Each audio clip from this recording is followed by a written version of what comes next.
Welcome to the show. I am back. Max is back for the new year. Happy New Year 2023. We made it, folks. We made it. We made it to the next year. We could have not made it. A meteor could have hit the Earth. An EMP could have paralyzed all of civilization. What other imaginary horribles?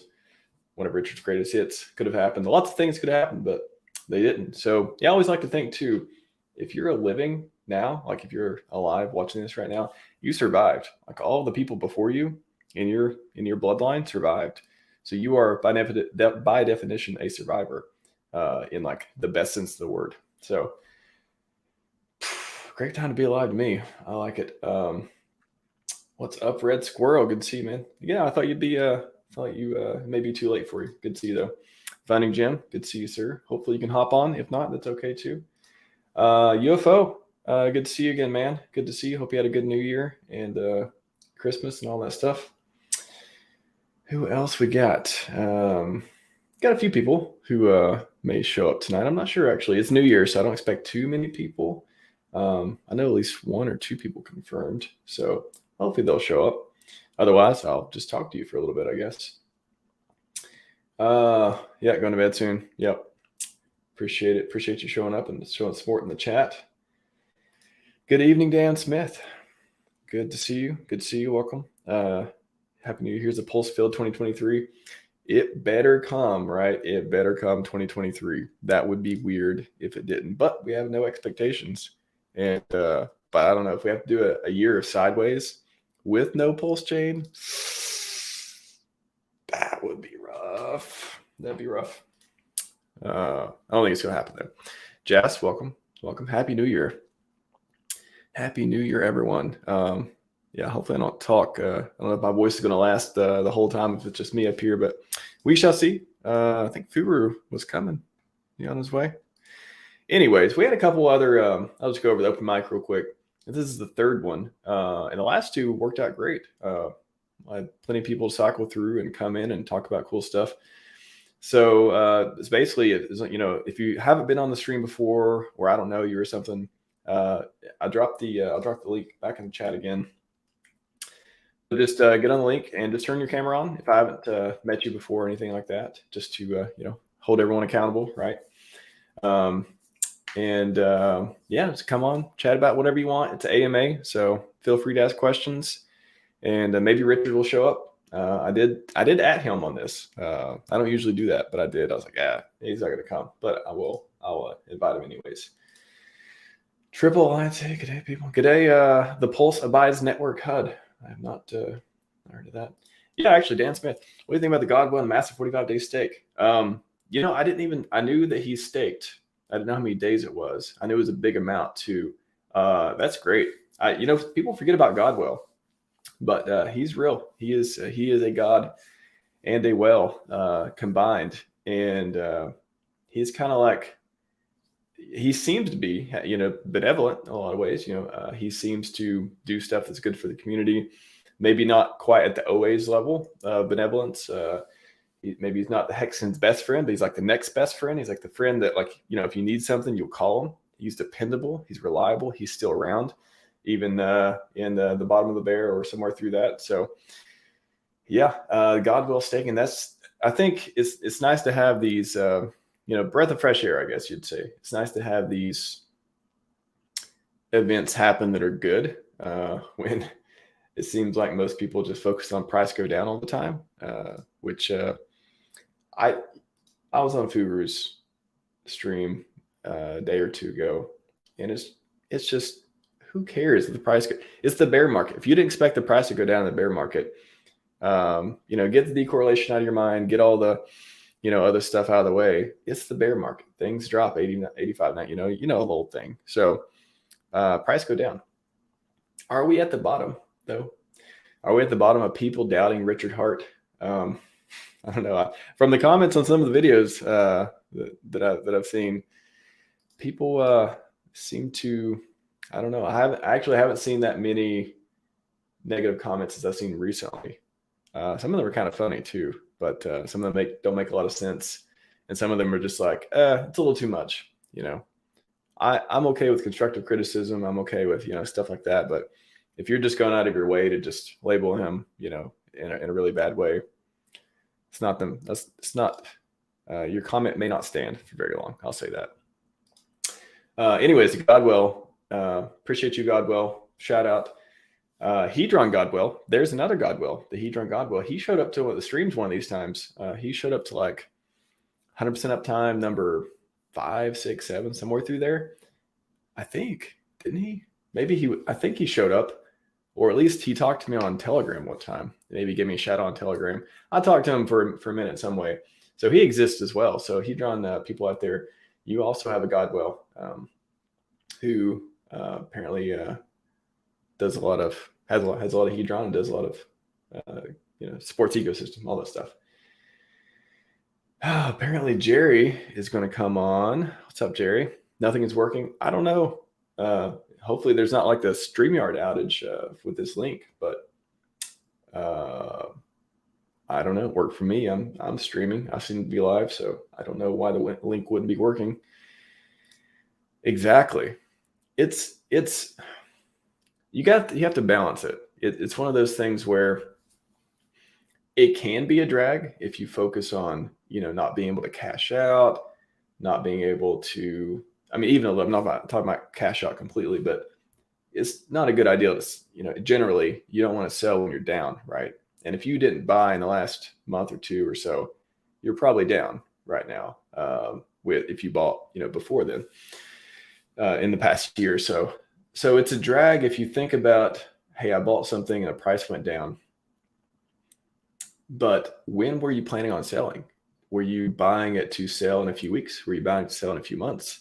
Or the name of the game, delayed gratification, were you buying, when the market condition was correct for, whatever situation you're in? And that can be, that's may not be 6 months, may not be 1 year. I think most people, at least in the back of their mind, they sign up for a year or two. You got people staking for 5, 10, 15 years, which is you're get the maximum out of the system. If you want to see, search for, are you doing Hex wrong? I go over a ton of different scenarios. A lot of them came from Twitter. People had really good staking strategies of how to maximize your T-shares, maximize your Hex plays and stuff like that. But you may feel like a drag right now if you bought and you're down. But if you're staked, or if you have discipline and that we're at what cycle we're in, and we know, and that it's going to go, if you believe it's going to go in the other direction, look at the chart. It seems to do that in cycles. It seems to be a cycle. That's what a cycle is, right? You go in one spot and then you go to another spot, and it's different than the previous spot, and then it just keeps repeating over time, right? The cycle. So it's an opportunity for sure. I think if you go back into, think about how you felt if you were around back then in 2017, 2018, 2019, where I think I was in the denial phase, probably midway through 2017 when everything really started crashing. I was like, buy the dip, buy the dip, buy the dip. That's what I was thinking. And it just kept going down and down and down. And then 2018, I was like, okay, I guess crypto's over for a little while now. And then 2019, it's like, you start feeling these rumblings. You start feeling like, this is not so bad. Like maybe, what was it? Richard started talking about things. You had Pomp on NBC, pumping stuff up and all that stuff. And then 2020 came, and then we had the macro events happen. Things really went down. And what happened after that? It was in combination with the cycle. We had the massive printing of money, which I don't know, was that a super cycle? I don't know if you categorize that as a traditional super cycle, but it definitely made it for quite a wild ride in 2020. And then 2021 hit, and end of 2020, then 2021 was like, woo, everything's great. And then it seems like the top was November, December of 2021. And then we kind of cascaded after that. Hex has had some ups and downs, but anyways, 2 more weeks. Man, would 2 more weeks be nice? That would be nice. got a candy in right now. Try to keep my voice intact. Not like my hardware. Well, I'd say that's what she said. Is that the joke for it? But does not like my hardware, really. If you have an iPhone or Android, anything, it should work fine. Yeah, try, man. You can come on and talk. Burnout and food. Yeah, that's what I told Jerry. Is like, if you come on, you should be in a car, because when you are, people like to see you burn out, or at least they ask for it. I haven't seen it yet, though, but it may not be safe. I may not want to advocate for unsafe things. You know, shouldn't text while driving. You probably shouldn't burn out while driving, or burn out while streaming as well. Anyways, well, I don't think anyone's going to show up, or StreamYard's down 1, so it may just be me talking for another 20 minutes or so. I got a couple things to cover, but I thought Fever was coming. I don't know. Maybe he got tied up. It is New Year's. Maybe it'll be a short stream. I don't know. Let's see. I will talk about. Oh yeah, was it Wales who was talking about the Merchie Instakes lately? Was it yesterday? There was a bunch that happened, I believe. Anyone's got a chart or link or anything, let me know. But tax purposes, locking in the losses, I guess. I don't know. Being good at taxes don't mean you're good at crypto, I guess. But emergency instincts just kind of break your heart in a way. I mean, you're staked. You get this like conflicted feeling where you're like, no, don't hurt your wealth, other people. But then if you're staked, you're like, that's a good payout that day. Like, you kind of, you have this selfish desire for like more yield. Speaking of yield, icosahedron. Wow. I haven't looked at it for maybe a week or two, or did I look at it the other day? I don't know. I just, I usually don't look at it unless I'm adding to it. Amazing. What's NFTs? Amazing. Yeah, yo, better ask some questions, because I think it's just going to be me this evening. I'm going to assume so. I think everyone else is busy, which is fine with me.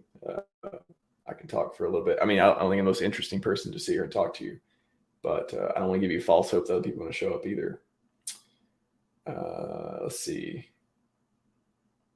40-cent hex stakes too. So yeah, I know. Like, if you bought a year ago when the prime on, like, we were onboarding people when we thought PulseChain was going to launch sooner, and everyone thought the hexes. Well, I mean, I think the consensus is a lot of people still believe hex is going to rally into. Go watch the Hedron ecosystem updates with me and Sloth, the last one. He talks about it, or just I think I clipped the video. Things may get crazy when PulseChain launches with hex. Sloth talks about it a lot. Super interesting what may happen with hex around PulseChain launch. Whenever it happens, we thought mid-May last year, and look what happened to hex. The price was a lot higher than it was now. The mid-May FOMO right back. I know. So those two events that were interesting, the PulseX sacrifice, was it the Godwell? He sacked 7777 ETH, which to this day I still don't quite understand the strategy in that. That could have been I don't know. I don't want to criticize people, tell people what to do with their money, all this stuff, but I'm sure the community would have liked to seen that be a hex buy of some sort, or a hex sacrifice, or something like that. And then the whales, apparently there were some whale games. I don't know the details, but there were whale games that were just keeping the price down around that time, and or kept pushing it down at that time. So that was one interesting event that happened. And then, around the mid-May FOMO, if it would have launched mid-May, wow. But again, launching in this ecosystem, in this environment, I'm okay with it. I'm okay. If it launched last year mid-May, just imagine what we have all these fundamentals, but still macro environment. I think we might have had a lot more sellers in the last few months if it would have launched mid-May than we would have now. We're gonna have some sellers. I'd say we're gonna have some sellers now when it launches, whenever it is. If it's the next, early this year sometime. But there'll be, I don't know. Thinking about selling PulseChain is weird to me. I don't, selling your whole bag. I mean, even selling a good portion of it seems strange. What coin? Welcome, Frenchie Made Bullies. Nice name. What coin are you looking at right now from Hex, Hedron, Icosa, Maxi, and Team? Well, I do love the yield in Hedron and Icosa, and of course Hex for the Merchant stakes. The yield's always great there. I think if you staked for, depending on the amount and all this stuff, but the APY looks really good with Hex if you staked at least 2 or 3 years or something like that. Looking pretty good, especially with all the especially if you staked a few months ago with all the Merchant stakes and all the stuff we had happen. Wow, the yield looks pretty good with Hex. Maxi and Team, yeah. I mean, Maxi, I had a tweet the other day. Maybe I'll throw it up. Let's see if I can remember. One sec. I did the emergency stake, not emergency stake. I did the gas fee calculator for ending your stake. And I tweeted about it. Thought it was pretty interesting. One sec, let me find it.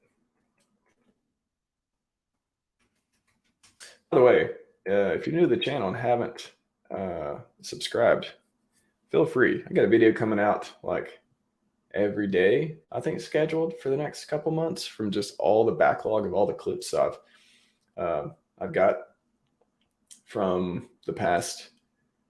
I mean, I was doing like 2 or 3 streams a week for a while, so I have a lot of very interesting clips coming out still with a lot of like good information. So if you subscribe, then you can see me in your feed every day for at least the next couple months, even if I don't do another stream, which I have plenty of streams in January. I got dollar cost crypto coming. I don't want to ruin the surprise, but I got dollar cost coming on.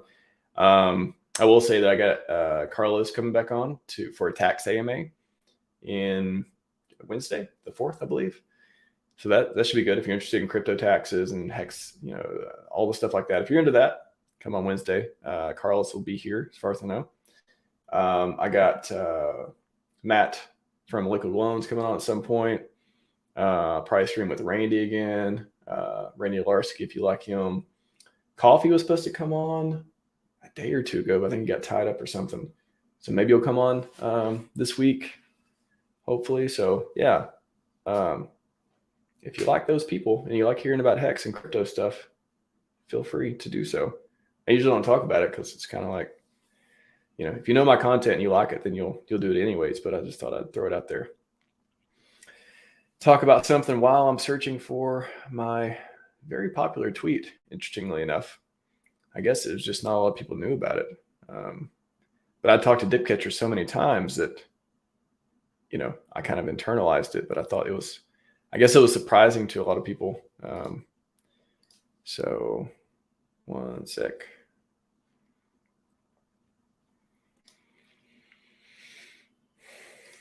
Let me share the screen. All right, Jerry's coming in 5 minutes. Cool.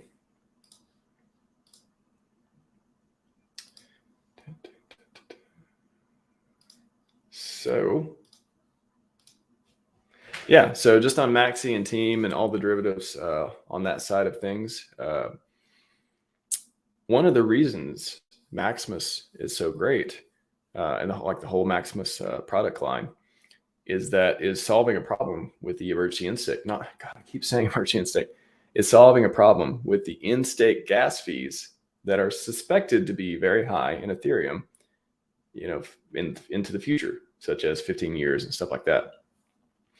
So if you go to this website, we'll just might as well do a demo while we're here.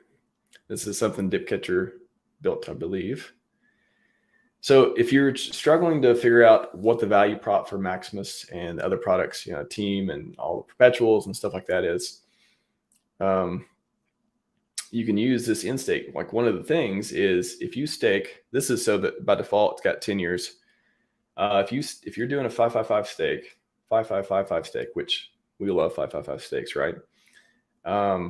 But if you're doing one and you believe, for example, that Ethereum is going to be, I don't know, just guessing, I guess 20K or something like that on the tweet.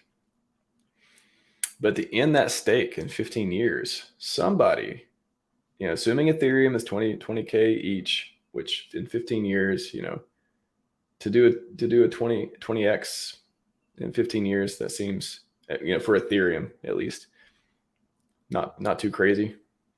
Somebody even call it conservative. So, you can play with the different gas price stuff and the stuff like that too. But you can see 12K.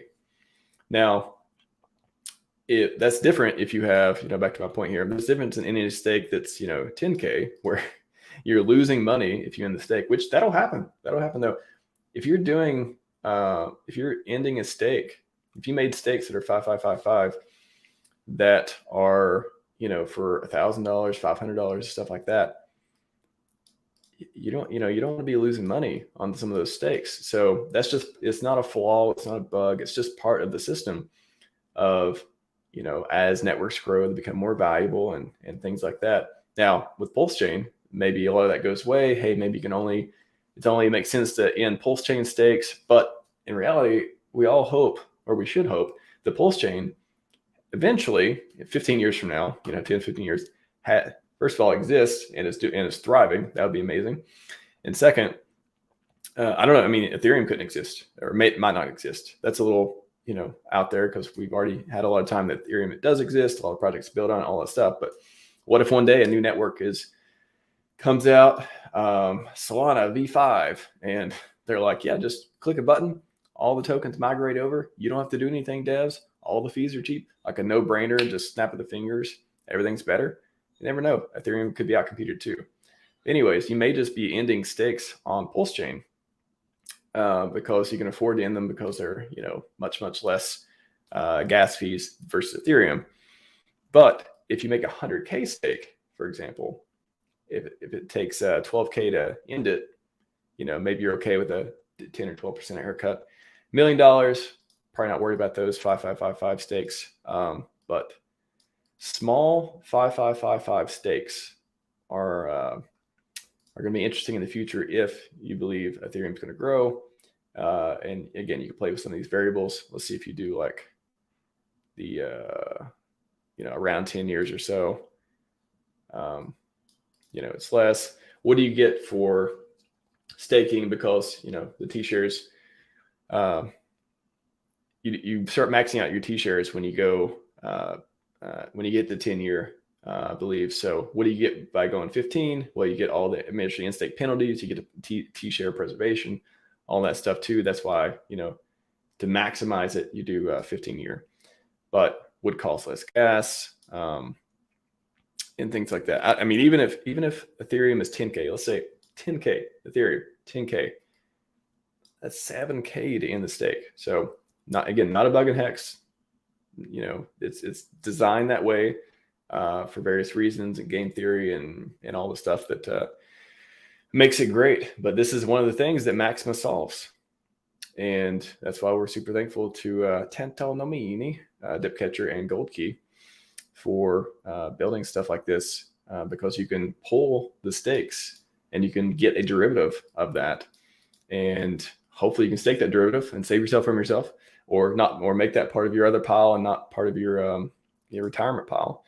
If you can hang on to it, then you don't have to pay the gas fee later on when that stake ends. So pretty cool stuff. I'll drop that link in the chat. Oh, we got some people now. Here we go. While I was talking, people showed up. UFO. Oh crap, he's here. Nice. Let me Jerry too. Cool. We got 3 coming in. We got Furu Finance, Jerry Oaksmith, and UFO to go. Let's bring UFO. Welcome to the show, man. Good to see you. How are you, mate? Doing great. Thank you so much for being such a great person to show up for all these streams. And yeah, it's good to, I know it's probably, see if you're in Australia, it's got to be in the early morning, I think. Yeah, well, I'm pretty much an insomniac, so I've got plenty of time to watch some good content and say some silly things online. Yeah. Awesome, man. Awesome. Well, welcome. I'm glad you could join us. Good to see you in person. And yeah, again, always enjoy you being a supporter of the show. Thank you. Yeah. Next up, we got Furu Finance, who's running 26 minutes late. No, I'm just kidding. Welcome. Good to see you, man. Good to see you too. Congrats on the 1,000 on TikTok. Dude, you made it happen. You willed it to happen. You willed it to happen. I appreciate that. Well, now we got to do a stream on there. We got to set up that stream. I did. So 1K TikTok. Okay. I might as well drop my TikTok in here as well. You guys can get me past 1K if you like. Before they ban it, let's get it in. Let's get it in. I've been ignoring chat for a bit too, so I'll catch up on that in a minute. But bring in to round out the crew, the first and maybe only panel of the night because no one else has showed up yet. Jerry Oaksmith, welcome to the show. You're not in a car. Everybody. How's it going? Going good. You're not in a car, though. We can't see the wheels spin on the exit, though. Yeah. You know, it's funny. I do that because I was missing a stand for my cell phone. I'm trying to get set up to have a green screen and maybe RHMax picture in the background with a bicep or something cool. But, you know, I can't get things to work. I mean, I'm setting up the camera. The hardware doesn't recognize this. It's just, you know, I was pretty good at programming the VHS when I was younger for my parents, but some of this new stuff, you know, my kid's 11, so I'm sure within the next 1 or 2 years, he will be my personal technology expert. So if he wants to eat, he's going to have to figure it out.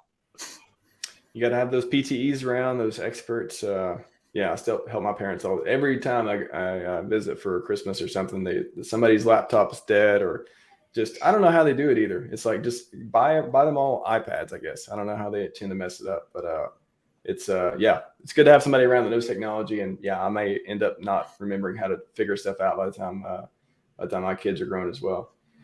So you're blowing up on TikTok. Apparently.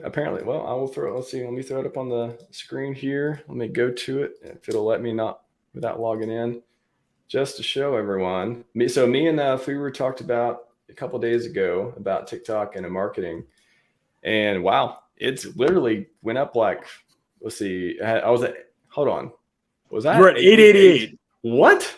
Yep. That's crazy, man. What did you do? I don't know. TikTok is like the key to virality, followers. everyone. Wow, 200, like 150 followers or something like that in 2 days, just by being on Furu Finance's show. That's how it works. Crazy. So anyways, if you would want to, if you want to go follow me, click the link. I dropped it in there. And now that we hit 1K, I didn't even know you could live stream on TikTok, but now me and Furu is going to set up a live stream because that's what I said I was going to do. If it happened, I thought it'd be like a week or two before it happened, but okay.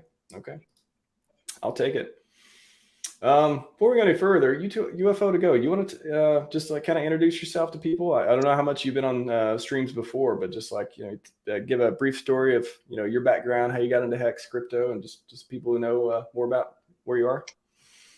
Well, I'm a little embarrassed to be honest. My ventures were high risk, testing everything, and finally getting wrecked. And I've learnt my lesson well. I was watching and subscribing to Richard back in the day when he was promoting Hex. And I guess the 10,000x returns and all these impossible forward predictions of what Hex could do scared me off. I was one of the FOMO followers at the time of many other projects. And then this brand new Hex token came out and it sounded too good to be true. And to my regret, to this day, I was not a participator. And instead, I attempted to use lending protocols to borrow against my collateral. And it turns out that one of the major protocols, and I won't mention them now for fear of getting everybody upset, but it turned out to be one that had a very bad compromise, and I was liquidated and lost the majority of my funds in that bull run.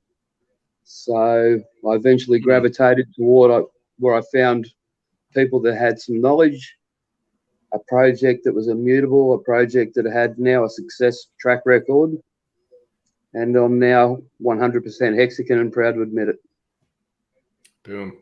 Love it. Love to hear people who are, strong Hexagons, have been in it for a while, and they're still here. They're still talking about it after the trail of sadness, I guess, we went on in the last few months. It didn't seem that sad to me, but I've heard things. So it's good. That's what I was telling Fuhrer the other day. I'm like, thank you for still being in the ecosystem. Not everyone is still streaming. Not everyone is still high on this project, on this dream, this ideal we have of financial freedom through something we know that is that great. So appreciate you being here, man. Yeah, it's a pleasure. Would not want it any other way. Yeah. Well, let's. I'm just gonna look at the chat real quick. Anything? Somebody said something. Somebody said, I believe that was the first. You know what? Were you? I think the Thothschild. I think I remember Wells invited me on, and that was you and somebody else on there that day. And I think that was before I started streaming too. So yeah, I think you were on the first one of the first. I'll say, I think actually the first live stream I ever got on was with T-Rob. T-Rob, if you all know him on Twitter, T-Rob, he used to run Hex Community Jobs, which I think might still be around. First one was with him, but maybe it was close. Thothschild, it was close. So yeah, good memories. It is the new year, and good to remember some of the stuff that we're. I don't know. I think I'm coming up with my 100th episode soon too. I think I'm going to try. I'm going to do a 100th episode here in probably a week or so. So it's crazy how time flies like that. Jerry, what's going on, man? How are you feeling? How's things in what is your pulse on the Hex ecosystem right now as you see it? Well, I'm gonna talk outside the box or the echo chamber for a minute. I'm not really concerned what price Hex goes to. You've heard a lot of people say, "Oh, it's not going below 3 cents." Oh no, two, no way. Maybe a little bit below 2 cents on a wick. I don't know a lot. I got into Hex. It just went below my buy-in price actually, but I sold some. I sacrificed with my profits. I'm not unhappy. I'm very happy. But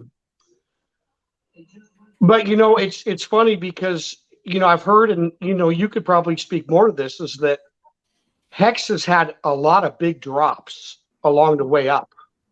And you think about this code and how the code works, and you think about people with bags that can move the prices, and you think eventually some of those guys want out, and it could take the price pretty lower than we're expecting. I am not worried one bit. I mean, this code is set it and forget it. It's going to do what it's going to do. We have no control over it. What I do have control over is my DCA, and which I have been doing slowly. I think we have at least 6 more months of downward pressure. It's okay. I did buy all the way up to 39 cents. So if there's anybody listening saying, "Oh no, you bought it at 2 cents. Oh, you don't know what it feels like." Well, I did buy at 39 cents. I bought it 29 cents. I bought it 19 cents. And it was really feeling pretty good when it was, up to 50 cents. But what I'm getting at is that the code is going to continue to do what it's going to do. Maybe you could share a little bit upon, I think Richard Hart said it went down 70% 8 times. Max, can you tell us what you've experienced? Interesting. Yeah. Well, I mean, in 2020, when it first came out, there was a huge dip. The big payday dip was another big one. There was many events where people were saying, "Whoa, this is not, is this supposed to happen? Is this going to work?" All that stuff. And then I think the biggest run up was 2021, around 50 cents or so. And then, yeah, people were, even on the way down, 40 cents. Oh, is it going to hold? Is it going to go to $1? The Hex stock was real at $1 back then. I was like, $1. And then it went down to 30 some cents. And that was maybe around when I was mentioned earlier about the PulseX sacrifice and the whale games were being played around then. And that was a little heartbreaking for a lot of people too, of they were expecting some sort of pump or some sort of event to happen around that, but the price just went down maybe another 30% from there. And then I remember 20 cents was a big one. Everyone's like, oh, 20 cents. Okay, this is good. We're probably going to stay here for a while. And then what it go to? I think I remember a hexologist stream. He was talking about, 20 cents. That was like a big party around then of, will it go below that? 18 cents maybe. And then once we got to 11 cents, the question was, oh, will it go lower? And at that point, we're down, 70% or something at that point. And then we go below 10 cents. We get to 8 or 9 cents. And then we held that for a little while. Everyone's happy. Oh, it's nice. We're somewhat decorrelated. Everything's fine. We're going to hold this. No way it goes lower. And that's when we go to 5 cents, 6 cents. Okay, now this is the absolute. It's not going in. Like, it's not going to happen. It's just not. Nobody can believe it's going to go lower. And then we break 4 cents and go to 3. And after that, it's kind of like, all right, we maybe go into a penny. I think the psychological part of 4 cents getting broken was like, all bets are off now. This is we're in a bear market. That's when the bear market feeling really hit for me. And that's when we got down, 90, 95% or however much it is. So that's the journey that I remember and I've felt in the last couple of years, or 3 years, I guess now. It's been going on with Hex. It's been a roller coaster, which is a great question for Furu too. Of what has been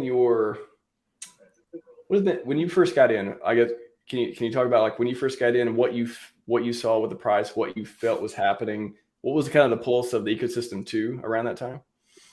Yeah, so what was going on was that was really the euphoria. That was the time where everyone was going crazy. I remember Balliet Brand had a video saying it was going to $40, and I believed him. I think everyone look at that video. That sounds like a very entertaining video. I think the really what really got me to I'm not going to get in yet. I'm not going to get in yet. And then what really got me was the all-time highs when Bitcoin was going down. I'm like, okay, everyone's saying bear market, but Hex is decorrelated. We're in the safe spot. Hart's law, it's tied to the dollar. So I thought like, okay, it's all good. But the moral of the 2021, 2022. I guess 2022, 2023 bear market is that nothing's safe.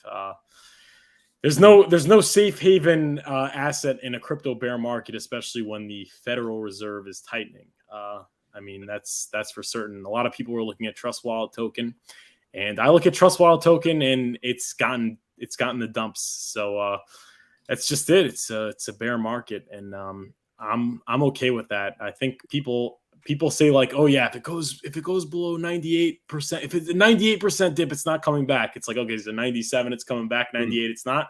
It's like the difference of 1 percentage point in the correction is the difference between making higher highs and never ever coming back. The thing you need to be focused on, in my opinion, is the community. Community is everything. Community is really what ensures the continuity. Community ensures continuity. And the example I use is ADA, Cardano, crappy blockchain. They don't have really much going for them besides the community, and they keep coming back. So I think they're down. Even they're down in their second cycle, like 93%. So I'm not worried. I keep DCAing. That's how I see it. I love the way you talk about the community and how even if you can have a bad project or a project that a lot of people, I guess it's easy to criticize. Maybe it has bad tech, maybe it doesn't, whatever the case may be. But if the community is there, even there's probably still people still trading BitConnect coins, probably. Mm-hmm. They're like, whatever happens, like no matter how bad it gets, if there's a fervent community around it, that for people who will just hang on no matter what and really believe in it, for better or for worse, they could be traded for years. They could still have some kind of value. Yeah. So imagine when you have a legit good project like Hex, like our ecosystem and stuff, and you have the community. Sky's the limit. Yeah, community by code. I say community by code because we promised, and there's no going away. I keep saying that, like, community. There are a lot of projects in the bull market that have communities, and they say, look, they have a great community, but it's like then the price goes down 95, 98%, and then the community's gone. Everyone licks their wounds and goes away, but not here, folks. That's why we need to be different. That's a great point. That's why when people get battered or is that the word battered? Not battered or more fragile in the bear market, whatever it is. the difference in our community is, and what we believe in our shared values and all this stuff is, I think it's even harder for me to even go away from the community like this, because Scivive and like all that, like Richard's ideal, again, Richard Hart Maximus, his ideals, and therefore his products as well. But just it's hard to leave a community where you believe in the ideals and like the ethos of it. When you're just looking at the price and you're just trading the coins and you're just in it solely to get rich monetarily. I'm in it to get rich, like mentally and monetarily. And I think you can have both in this one. That's a huge value prop for this particular ecosystem. But if you're in it for more than just watching the price go higher and higher and hoping it doesn't go down before you sell, if you're in it for more than that, then you'll stick around. And that's what we're seeing in the last year or so. It's just been, you're seeing who's still around. You're seeing who, of course, people go back and forth. They have their own things that's going on. Maybe they're dealing with stuff, whatever it is. No, maybe they'll, come back and promote even stronger than they were before. But I think that's what's different about this community is, at least for me, his ideals draw me in. And then his products, of course, just kick ass on their own. Yeah, very true. Yeah, when I got into Hex, it's funny because it was around a time where I was just like, somebody I thought I trusted said, "Hey, buy this," and I buy it, and I bought Hex, and it was kind of a special event. I was with Dave Dodge, you know him, Max, and we're sitting there at dinner time, and we went to the Outback Steakhouse, and I got home and he was helping me walk through buying Hex, and I didn't understand Hex at the beginning. It was no different, it really was not any different. And then it took me 4 months of sitting on Hex, and until I learned about the T-share and staking and this and that. And I really wish I would have known about it sooner, because I sold quite a bit of Hex, on the first run up between 12 cents and 18 cents. So every penny I was, selling a certain amount. I highly regret that. Well, no, I don't. We're at a penny. Sorry. But what's really helped me? I mean, I sleep like a baby with these prices. I sleep like a baby. I have a staking ladder. I'm not worried. My next stake comes out in 2023. It doesn't matter to me. So that's one of the most important parts for me, is this staking ladder. And, it's pretty cool because hitting a button for 15 years out, saying this money's gone, and it's gone for 7.5 years. You guys understand that it's gone. So doing that also changes your mind. You know that I have a couple small kids, 6 and 11. Max, you've met them. You start to think about, how old are they going to be at that age? How old are they going to be at 10 years? I'm working on a staking ladder for them, and it's really changed my mind about life. I know it sounds silly. So, I mean, I'm not, how do I say this? If Hex went to zero, I don't want to say I don't care, but like some of the people I've met and some of the thinking that the new thinking that I have because of staking a ladder for 15 years and truly delaying gratification, which is something I'm not good at. I've always been good at getting things when I want them, whether it's money or girls or my whole life, things have came pretty easy to me. And I'm faced with this thinking long term, and so, like I said, sleeping like a baby, I'm not worried. I mean, people are worried on the internet. I mean, I'm watching people in Telegram groups and, they're getting feisty and like getting mad at, they're starting to, the one funny one that's always funny to me is they don't call him Richard Hart. They call him Dick Schuler when they get upset, or Richard Schuler. And you always know that like they're upside down or something. Linguistically, it's accurate. But I mean, the code has not changed. Nothing's changed, and I got in right at, when we had the 65K top in May 2021. I mean, I'm like the April 8th that got in 2 weeks before things just started dropping. Hex saved my ass. Thank you, Hex. But, my mindset at that point in time was, I cannot wait for the bear market. I've heard it's going to be ugly, people jumping out of buildings. I mean, I heard, some, people have taken some solutions to their problems that I don't really want to get into, but I heard it was going to be ugly, and it doesn't feel ugly to me. That's it. I mean, that's my story with Hex, is building a staking ladder getting involved in the community and not getting all wrapped up in, what you read on Twitter and in Telegram, and you're fine. I plan on buying more. If we have downward pressure for another 6 months, I'm going to continue buying very carefully. I'm going to be methodical about it. Yeah, that's it. Yeah. Go on and on. Yeah. UFO, what do you think? What has kept you in Hex this long? Is it just you said that you're all in, things like that? Are you staked, or like what has just made you not what makes you still here? Like why are you still here? Well, to be honest, Max, my purchasing of Hex really began back at the time of the PulseX sacrifice. So that was 17 cents back then, and I don't regret one moment sacrificing and locking in my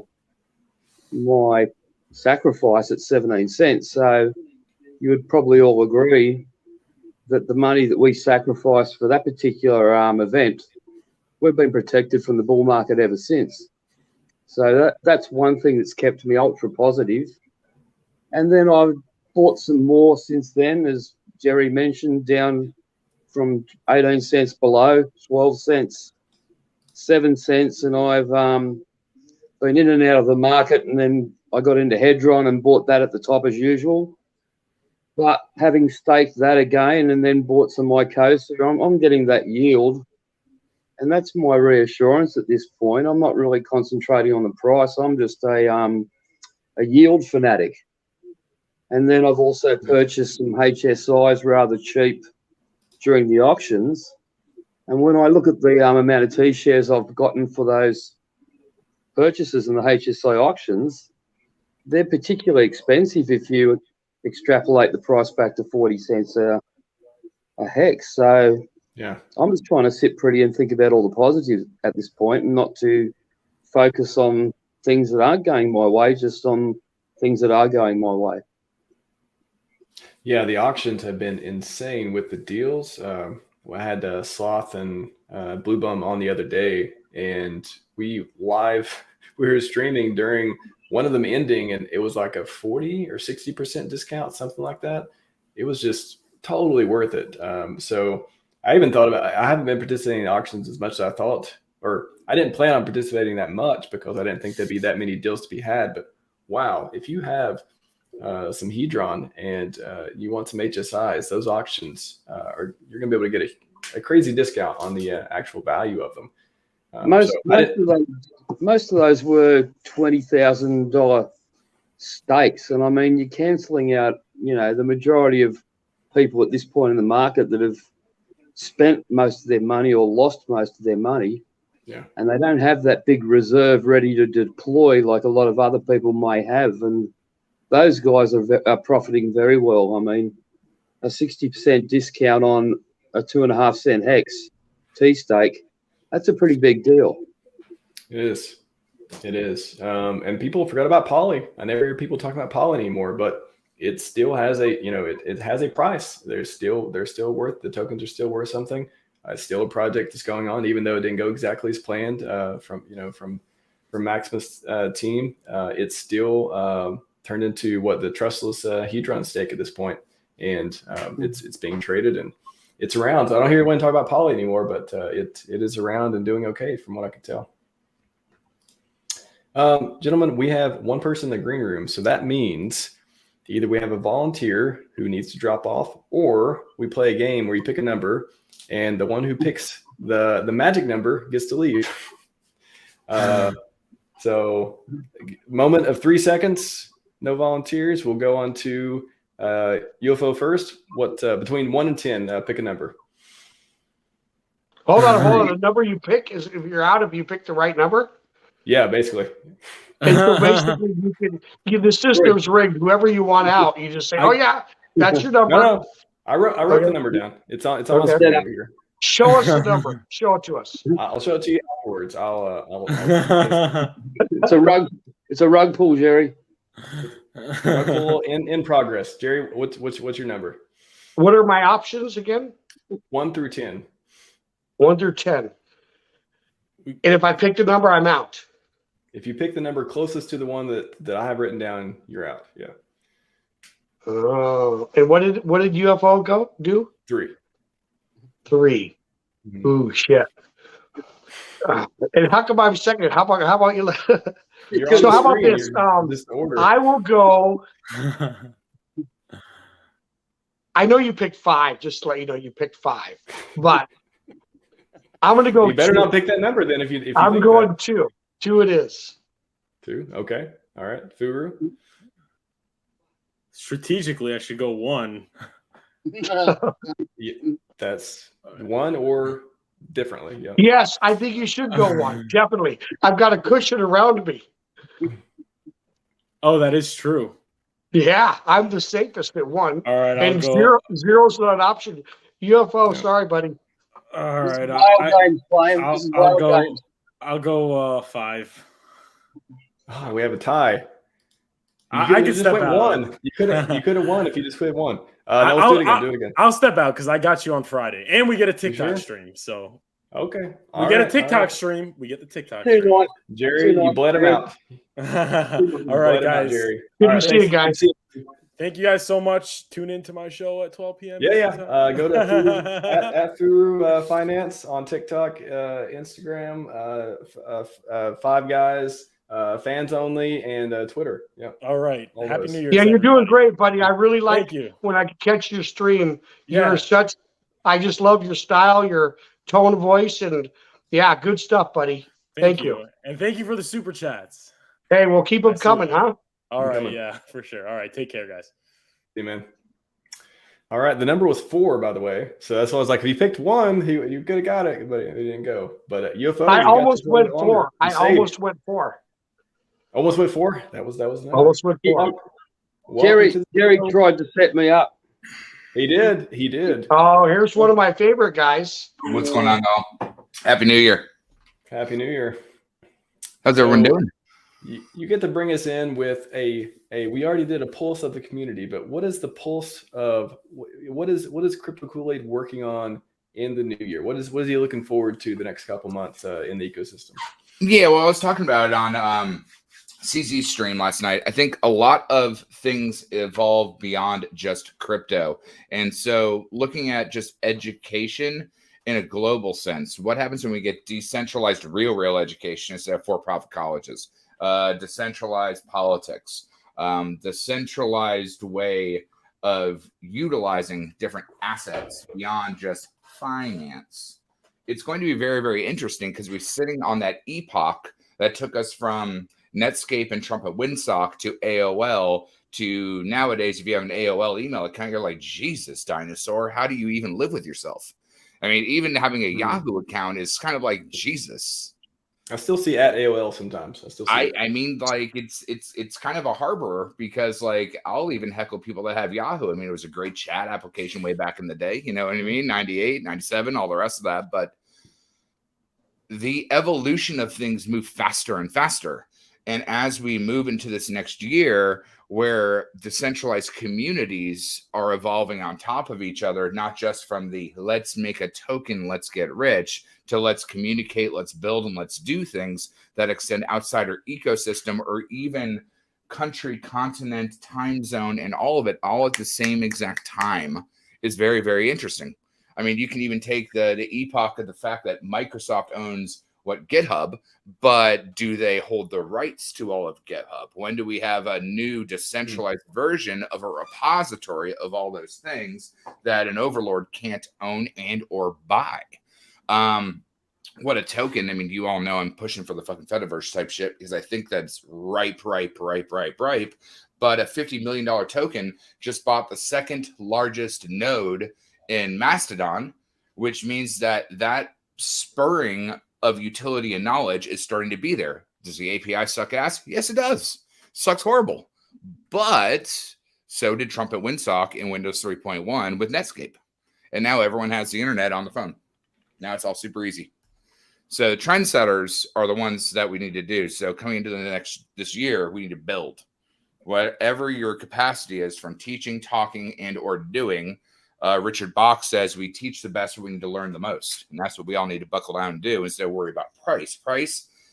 If we think about air quote crypto as your 401k, how many people worry about where their 401k goes up and down? You add your 3% with your company, adding into it, and you just call it like that's what my job is. But then again, do you wonder where your Social Security goes, even though you get doxed that every time out of every paycheck? And you know damn well that all of us in our late mid-30s, mid-40s, even 50s, we ain't going to see Social Security at all. Done. Not going to happen at all. Biggest Ponzi, and we get taken advantage of it every single time. So when you're looking at price instead of technology and knowledge, you're doing the wrong thing because you're already being taken advantage of from your Social Security payments. You're already putting into your 401k that probably in 25, 30 years is not going to be around. So where are you looking in your time frames? It's like people looking at a 5-minute candle and then complaining about a 5-minute candle. Be like, you have no idea what you're even looking at. Zoom the fuck out and look at what you're actually building with utility. Just like those people that said, why do I need to use an email when I have a fax machine? It's true. Yeah, that was a huge argument back then too. And we're the only ones that use fax machines now. Medical facilities and lawyers. Even the IRS doesn't take a fucking fax machine. They want you to snail mail that shit. So somehow they can manually scan the entire goddamn thing. They don't want the PC load letter. That's true. I think the post office, when the IRS, when you mail it, you have to adhere to some laws. And I think that's why they like to use the snail mail. It's funny because the last time I had a fax machine, it wasn't a fax machine. I could send it from my computer and it would turn into a PDF and send it to their fax machine and vice versa. And I did that mostly because estimating came in through that way. And I liked it because you could send medical stuff too. But that was all through my email. It said fax. I had a fax number, but I don't have that anymore. Yeah, but I mean, even doing OSHA regulations, if they have your Social Security number, which medical companies do, because they also have your blood type and everything else that OSHA doesn't allow, why not just encrypt something with the last 4 of your social and call that a PDF and then mail that, and also have a read run receipt off of POP and ICMP? I forget what the send is for POP mail, but yeah, that actually is more authentication than a phone number coming in. Sure. Talking about there's POP3, there's IMAP, there's there you go. Is it IMAP or is it IMC? It's been a while since I had to go back to my dial-up days. Yeah. I just want to address this comment from Hex Huddle too. Still going to, so it mentioned some of the streams Fu were mentioned before. Some of the streams Hex we're talking about Hex doing crazy price run-ups in the future. And then when you think about just Hex itself on eHex, before we knew there was even a PHEX, funny enough, $40 price target looks 50% more believable, I guess. So I don't know what are your thoughts on? I know $40 sounds a little crazy anytime soon, but at the same time, if we have the copies and maybe the OA ensures parity, things like that, I don't know what do you all think about? What are the possibilities, I guess, of having the copies and how much more valuable that's going to make Hex?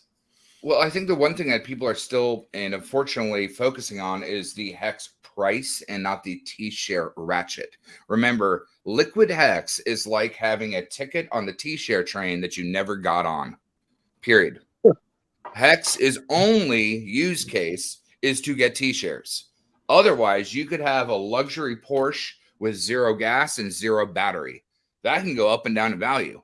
But does it turn on? Can you go vroom vroom with it? Is it usable for absolutely anything? No.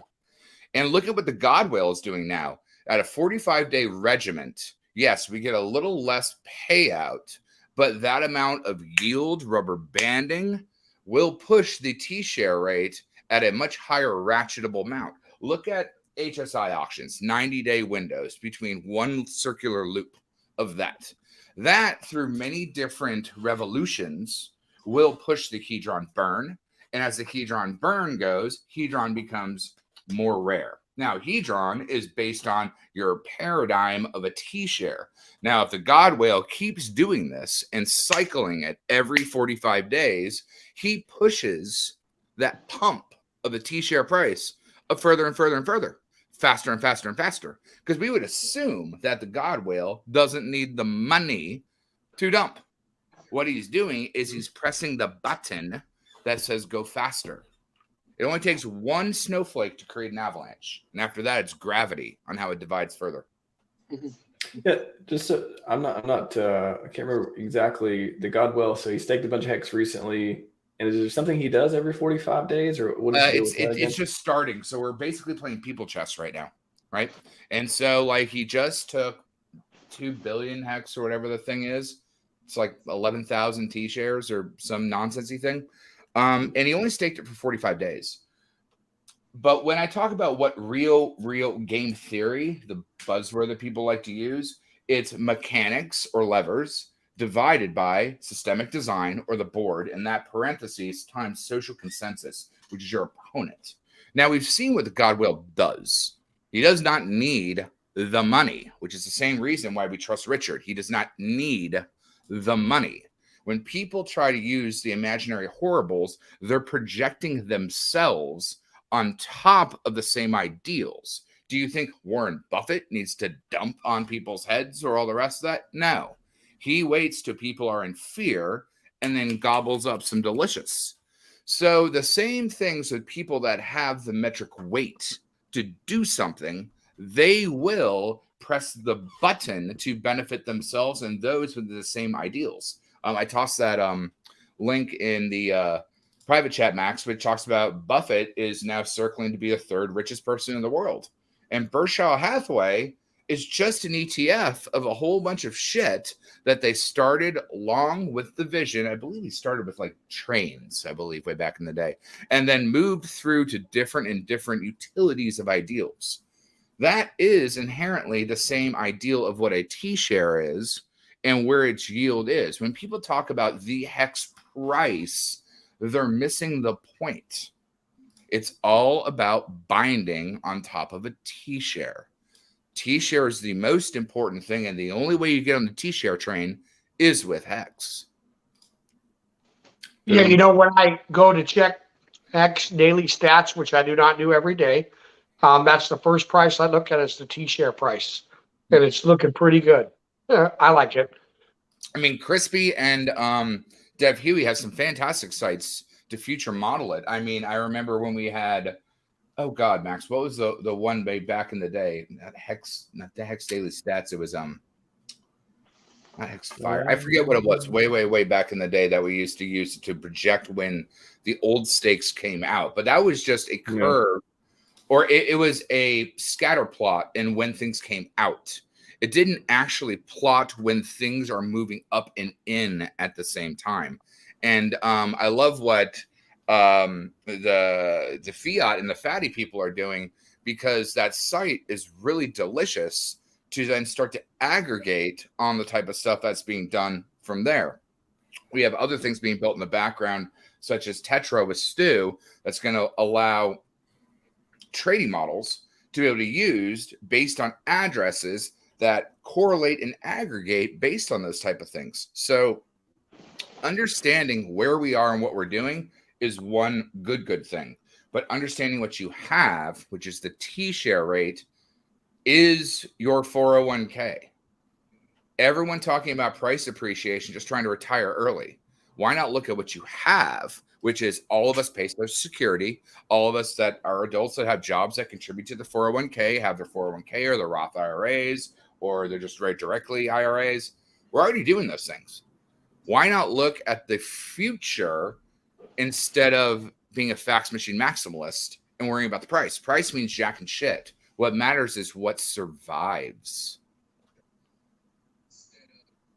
You know, it's probably challenging for a lot of people, though, because I've been listening to Twitter and watching different people, and they talk about Hex being a scam. You know, we heard at the beginning, and when the price was going up, it's kind of laughable. But, you know, now that we're going lower, for somebody new, I can empathize with them being scared, like, hey, is this really going to work? And I think that unless you really dive into the T-share, you can stay afraid. I fully believe that. The T-share is like, it's just beautiful. You know what else is fun too is I'm on the Twitter, the what is the one that tells you when people emergency unstake? Who does that? It's A few different ones. Hexfire. Yeah, I mean, everybody's getting happy and we're all rooting, because we understand that we have T shares and people have less T shares when they emergency unstake.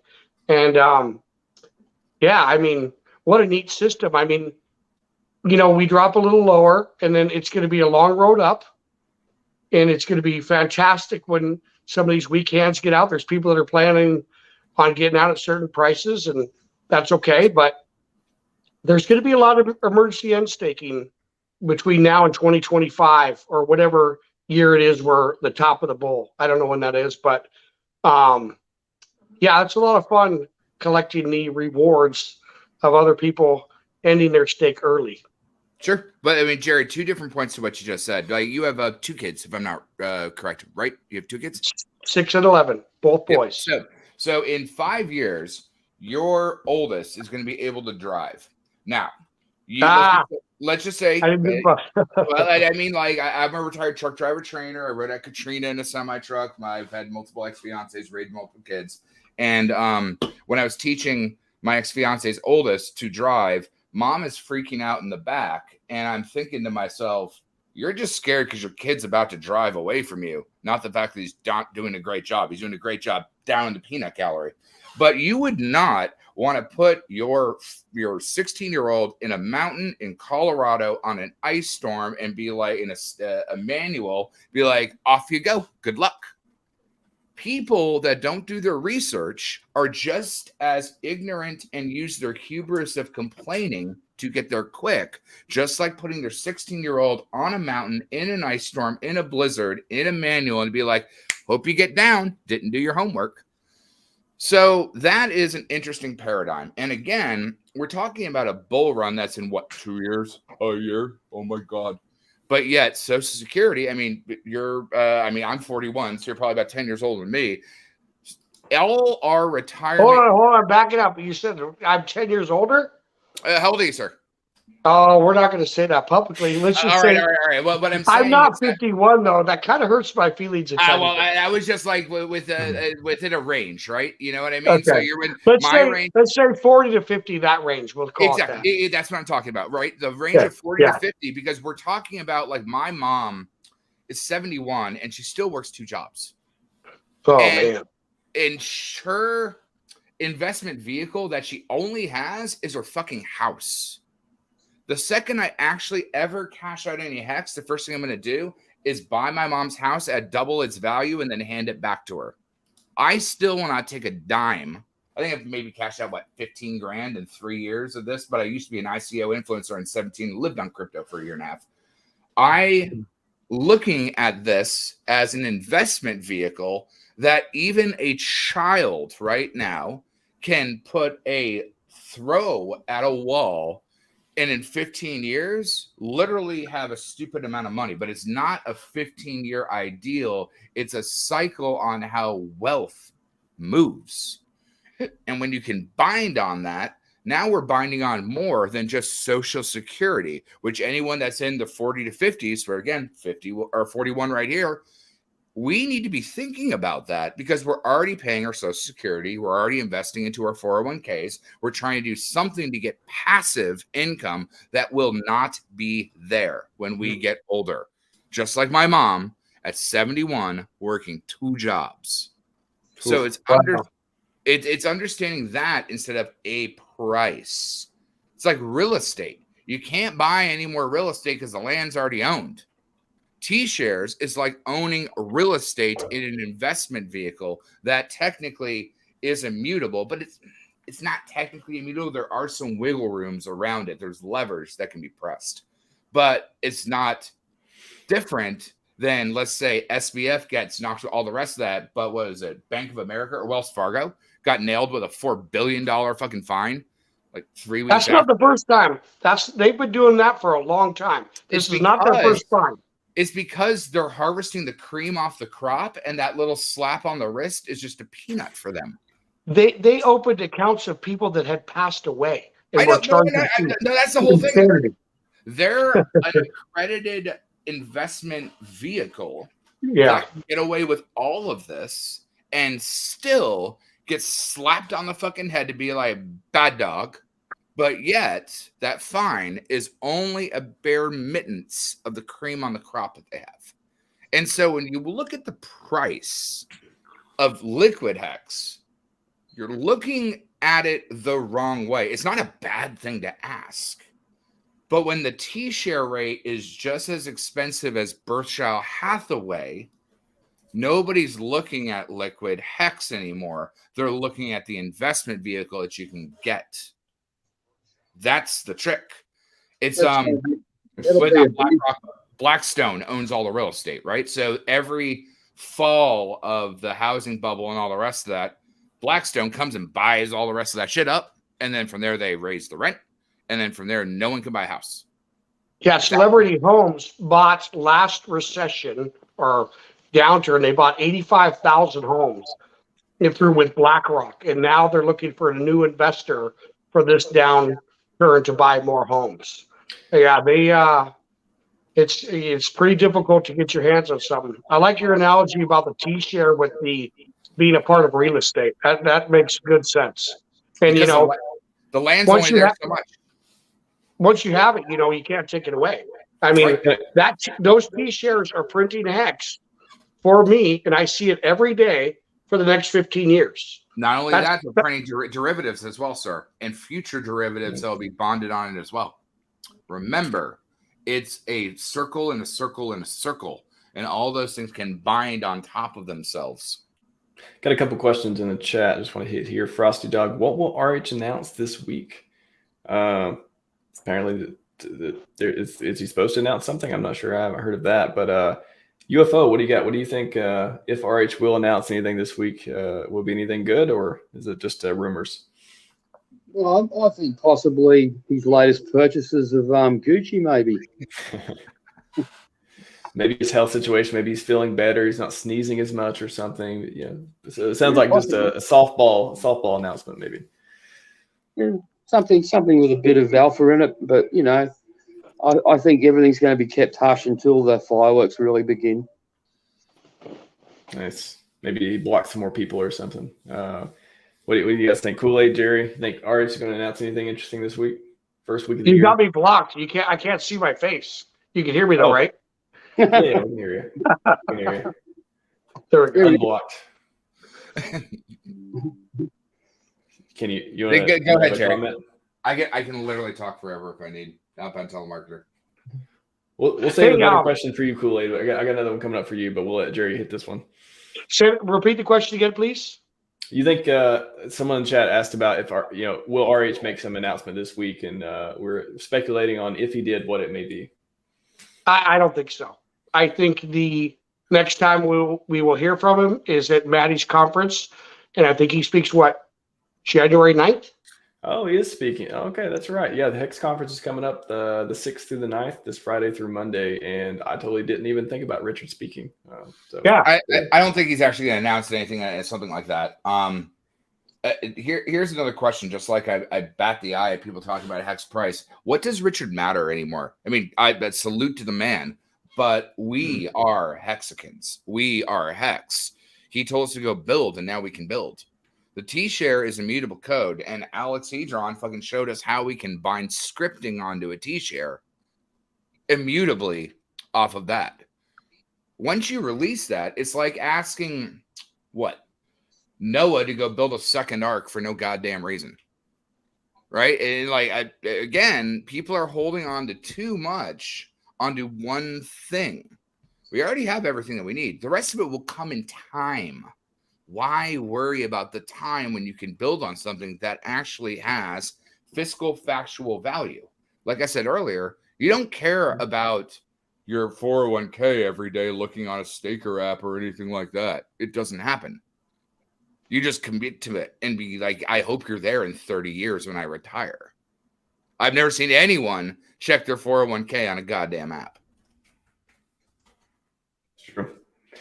Red Squirrel says, thoughts on the future of ETH with the ever creeping up percentage of OFAC compliance, future of EHEX as a consequence. We get on that Kool-Aid. Well, Red Squirrel needs to get back to making me some damn flowcharts, that delicious squirrel he is. Well, it's just flowcharts. Him and I are good friends. He does some goddamn good job. All right. So what we're gonna do? Future of ETH. Winter creeping. All right. So if we're going with OFAC compliance, I think it's ludicrous that they say profit from the work of others from a test that was done in the 30s. That's like going back to Roman times and using Roman law to regulate steam engines.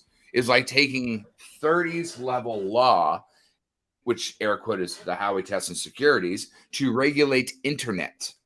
Now, if you're going to use the word profit from the work of others, and we move from proof of work to proof of stake, and now because nodes are there, now you're fudging with jurisdictions, and even with air quote compliance, that we already see that Gensler was and SEC higher ups were playing with the wrong centralized people, let's say.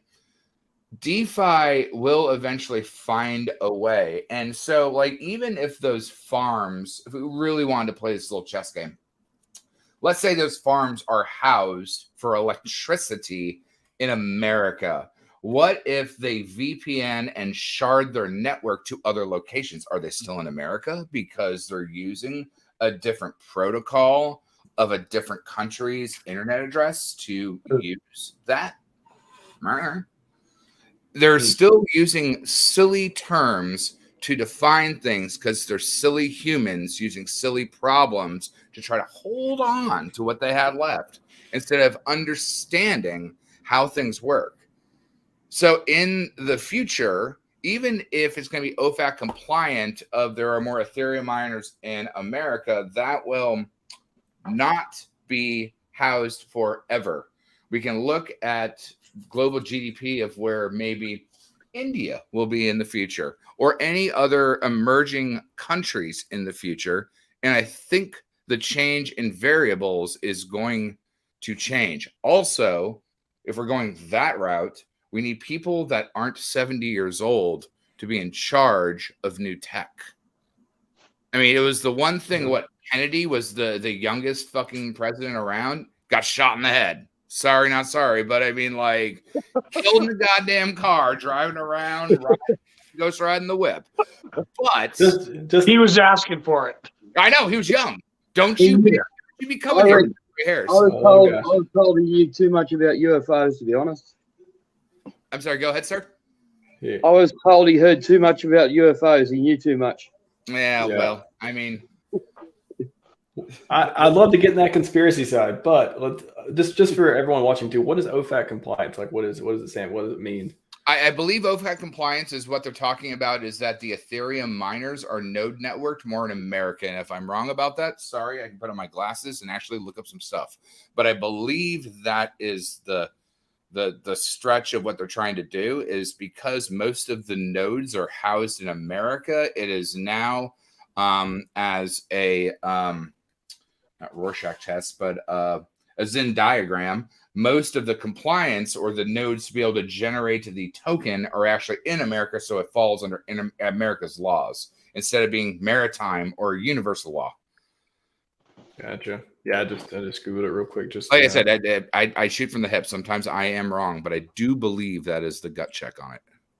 That's right. Yeah, the post-merge. Yeah, that's what people are talking about, how the decentralization and or lack thereof could be concerning with the OFAC compliance as well. Yeah, but let's just say this. So you're now comparing the fact that America, air quote, is one of the most industrial tech evolved countries in the world.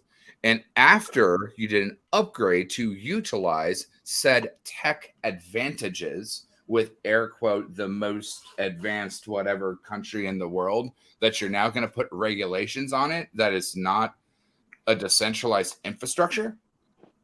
I mean, the internet isn't America. America doesn't own the internet, nor does any country own the internet. Just like, let's just say, air quote, a country that may start with an N and a K has some hackers. It doesn't mean that anything that does privacy, security, or anonymity is evil. line me up Senator Warren or any of the rest of that wants to give me their public bank statements for free anytime that I want. Block Explorer. Quick question. I don't want to derail the conversation, but what was that a few years ago in 2 presidents ago where they gave up the key to the internet or something? Do you remember that? No, but I do remember that. God, where am I? 2007. It was pretty upsetting for some people. I don't know. I'm just trying to think of the dude that had the series of tubes. Who the fuck was that guy? Huh. Oh yeah, that series of tubes guy. No. He also was Man Bear Pig. That was Al Gore. There you go. No, Al Gore is the series of tubes guy. Really? I thought that was some other senator. Hold on, let's figure it out. Oh, that was Ted Al Gore. Stevens. Al Gore, the guy Ted that Stevens. invented the internet. Yeah. No, he was that. Well, the series of tubes was Ted Stevens. I remember from Alaska. Oh yeah, you're right. Yeah, Ted Stevens. Yeah. Well, it's just funny how politicians, again, old gray hairs that don't even understand tech, are basically trying to regulate things that are well outbound their even age range or experience. I forget the comedian that was talking about. God, who the fuck is sorry, I'm brain farting fucking celebrities right now. Dirty Harry. Who the fuck was that guy? Clint Eastwood. Yeah, Clint Eastwood. So Clint Eastwood was, or it's not even Clint Eastwood, it was Sean Connery, the one that I was thinking of.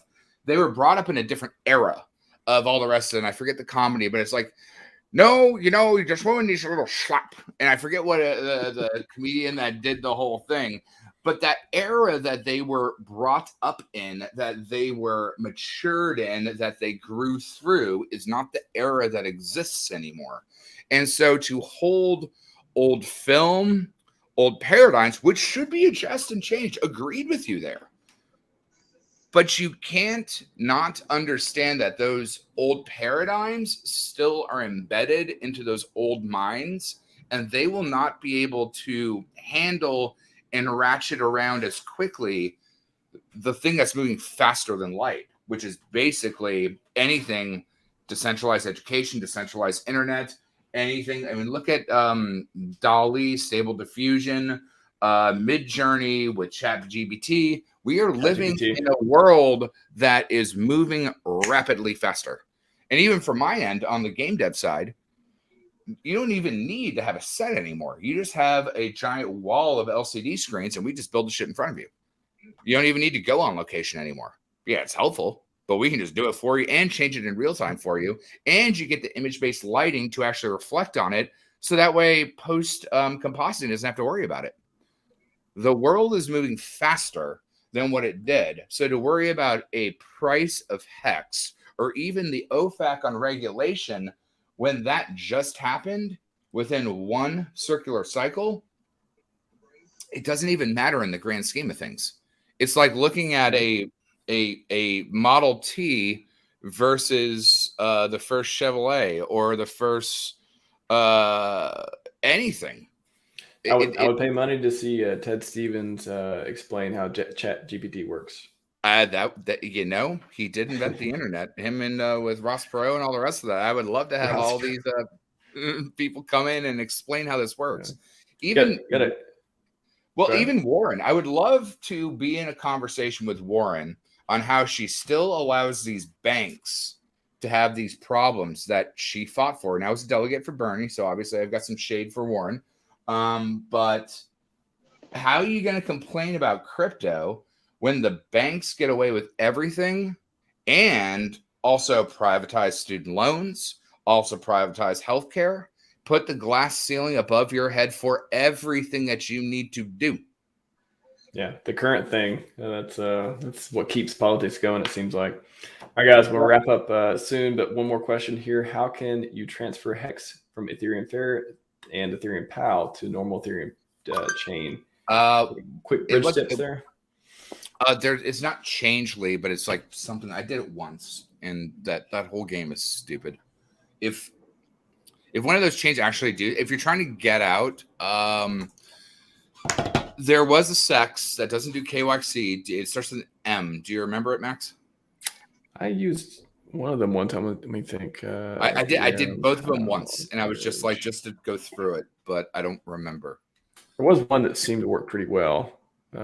Shoot. Was it METX or something? Yeah, that's the one. Yep. METX. Let's see. And then that's the sex, and then there's another one that's like change Okay. layer. It's something that starts with a change. I think there is like a change thing where you can take money in, take money out. It's one of those, the traditional, send it here, and then we'll switch it for you over the bridge. One of those will work for the fair, but I can't. It's beautifully expensive, that one. Well, Okay. It also, the bigger one with that one is it requires a particular amount of hops. It's like 1,000 transaction confirmations or something like that. So it's an obnoxious amount of hops, but it's all decentralized. Yeah. Send it here, put your address in, all the hops, get it out, but it's not actually a sex. Change now. Change now. That's it. Yes, sir. Maxi, by the way, Happy New Year, sir. Maxi was that exchange, by the way. Which one? Swapping Hex W and that Maxi. Maxi. Okay. Yeah. I know there was that one. I think I used Change Now a long time ago when all this stuff was going on, or when it was big, when there was weeks worth of coverage for it. I think Change Now is one that seemed to work well back then. But there's a few different options. Isn't it more simple just to swap it back to ETH W or ETH Fair and then over to one of the bigger exchanges and mess around there? I mean, it depends on what runs on that bridge, right? It's just kind of like now SBF and all of them are using Ren BTC to move money and drop it into the giant pool of Bitcoin. As long as the bridge holds that conversion, then yes. It's just, what do you care about doing? I think with any of those forks, I just leave the damn shit alone. I don't think anything's going to come of it, but if it does, I mean, both are lackluster to Ethereum Classic. And remember, that was the one that didn't get forked. Yep. All right, gentlemen. Last word. We'll go from top to bottom, from UFO to Jerry to Kool-Aid. UFO, what's got any parting words for everyone on this New Year's Day?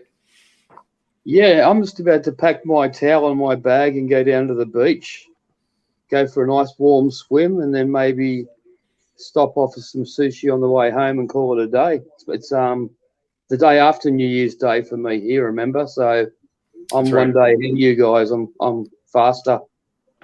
You're in the future. You live in the future. Yes, I do. Awesome, man. Yeah, again, glad you came on, and glad I got to see you in person, and always appreciate you hanging out with the channel. No Jerry, worries. Thanks a lot. Yeah, thank you. Jerry, what's going on? What do you got to say before we take off? Well, I want to say hi to UFO. Hey, I really love seeing you in the chat. And what's really good is when Y2K was going to destroy the Earth, he would have seen it before we did here in America. So thank you for, being the guinea pig. I could have shorted it, Jerry. Could have made some money off it. Yeah. I was wondering if my microwave was going to still work. You still got it? Yeah. No, I got a new one. Yeah, it's a new year. We're getting ready to take another lap around the sun. It's an exciting time for me in my life. As a couple people here know, and some other people maybe watching know, that went through a pretty challenging divorce a few years back, and learning how to be a single father and getting along with the ex better and better all the time. And I just want to have better relationships in 2023. Work on my physical health and my mental health. There's not much more to do. I really like seeing all of you guys in the Twitter spaces, and I would love to see people share more on how they're doing physically and mentally. We talk about Hex all the time. It's going to be a long road till we hit $1. And didn't you say, RHMax, you're getting a tattoo at $1?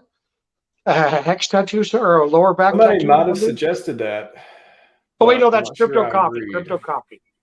Yeah, that was coffee, I think. Oh, I'll make sure Mac gets a tattoo at $1. If I have to fly to Chicago, I will. Yeah, but just another thing too is I've been kind of a troll my whole life. I've been a special troll for RHMax, and I will continue to troll him. I've been able to actually derail his stream. He couldn't stop laughing. That is That's something I take with pride. But, work on being more inviting to people to our community and watching what we say and all that other stuff on Twitter and anywhere else we are online. Yeah, it's a really good time. And like I said, we're taking another lap around the sun. And I hope this will be my best lap yet. And thanks for having me on. Of course. Kool-Aid, along with your parting words, a PulseChain win launch prediction, please, after, before or after. I mean, like, I could go into it that we'd have another hour-long stream if I wanted to explain that. But never mind. Just go. So first, you have to realize forking something is different than having a migration, right? If you're using Unreal 4.9 versus Unreal 5.1, you're dealing with vastly different things. It's actually better for the ecosystem if you understand what is going on. And that's why I said, why are you worrying about PulseChain when you know that your 401k is dead, your Social Security is dead, and you can get T-shares now and not worry about the rest of it? Yeah, I put a shit ton, possibly, maybe kind of, sort of, into sacrificing for maybe kind of, sort of, freedom of stuff. Why are you caring? If you're not building it. Freedom of stuff. Yeah, freedom of stuff, right? Don't be the peanut gallery from the back. Don't worry about it. Just figure out and do what you can do. But I was just talking to Gifford on the phone, and RHMax, like you're a gentleman and a fucking scholar, and we all appreciate what you do, sir. Appreciate it. Tell Gift to come back. It's been like a month or so since I've seen him. He said no talkie during the month of December, and I heckle him all the time on the phone, almost every night. But yeah, he's a good guy, and we all appreciate you, sir. Of course. Well, I appreciate you and Jerry and UFO for coming on. Had a great show, Furu. Shout out to Furu as well. He was on earlier, dropping it like it was hot. And, tell Furu to fucking hit me up. I was wanted to talk. You can have 4 people or 5 people on screen. It's just you put a tiny. I like the square though. I don't know something about having 4. Symmetry is important, but you put me at the bottom, and that would be an anchor. They call it a cornerstone if you're building an arch. You know what? There you go. What's up? No. I'm deprecating myself. Okay. Yeah, maybe actually it looks better up here. I think it looks better like this. I sure like Furu. He's a neat guy. He just has a special way about him. Yeah, so Furu, if you're watching, hit me up. I'd like to chat sometime. Yeah, and Furu, let's schedule that TikTok live stream because I don't even know how to do that, but we're gonna do it because Hex Marketing needs more TikTok people, so we're gonna do it. The best guy in crypto, by the way. What's up? Best dressed guy in crypto, Hex Crypto. Yes. Furu, and I would say Maximus in the mix. There's only 2 guys that actually wear some sort of like button-up shirt or suit or anything. So yeah, always nice to see people well dressed. Actually, I'm at someone else. Well, I was going to say I'll have Carlos on talking about the tax stuff on Wednesday, so he may be dressed as well. I don't know. He's a tax guy, or maybe business casual. I don't know. But everyone, go follow these gentlemen. Hey, hold on a second. Hold on. Hey, Mom, the meatloaf, Mom. My dinner's almost ready. Meatloaf. Yes, that is the call. That is the call at the end of the show. Meatloaf. We got to go have dinner. That's true. It is in the PNW. It is dinner time. Everyone come back on Wednesday. We'll have it. I'll have a crypto tax stream. We have like once a year or so. I'll try to start doing them. We had a UK guy came on last year too, midway, to talk about UK taxes. So he may come back one day as well, but we have Carlos come back for US stuff. And then Friday, may have somebody on. And then, yeah, I got some streams coming up. So it's good. I'm getting back in the swing of things. New Year's here. Stay strong, Hexicans. Actually, sorry, before we go, one more question. How do you spell that, Maxi? Can you spell it real quick, UFO? I can hardly read it. What is it again? It's the exchange for the sex for doing the change now stuff. Maxi, MEXC from memory. Maxi, okay. You have to Google that one, Media Hard Zone. Good luck, everyone, and we are out.